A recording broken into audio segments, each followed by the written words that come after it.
The beginning example is arguably one of the easiest ones to go on and rate, and that's of course Kostas Solagis, the man that has been shining ever since the second leg against Tel Aviv last season. That's not gonna be stopped by anyone, and God, a man that needs to be here next season, a man that needs to be here next season. He's up there for player of the season. We'll discuss that later. His moments have been insane.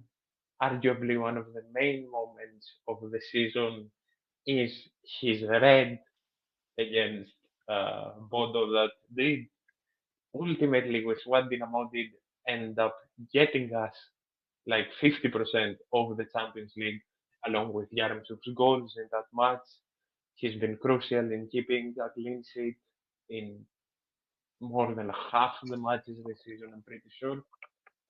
And he's done everything and anything he can to get us in the double and get it where it deserves to be, honestly. I was leaning between a 9 and a 10.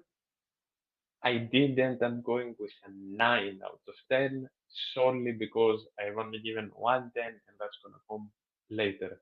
There's nothing to take away from Zolakis, but I think a 9 is honestly as spot on as it gets. Yeah, I mean, I would agree with all of that. The point that I would make about him is he really feels like the first time Olympiacos have ever had a player who is without a doubt top 10 in the world in his position. I mean, I don't think that's a hot take in any sense. I had people argue with me about that, on social media and stuff, but you just look at his record this season, and some people can say, okay, well, he plays in Greece. Look how he did in Europe. I mean, you take that one match against Bodo away, where again, none of the goals scored in that tie were his fault because they were all from 4 yards out of goal. He was absolutely incredible. Even in the first, our only loss in the league phase against Lyon, I would argue that might have been his best game from a save standpoint because he was just everywhere.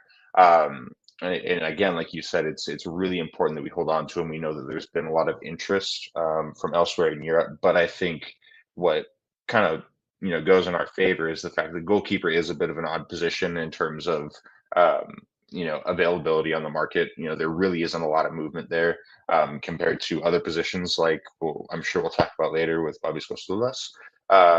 So I again, I think it's just incredible the progression that he's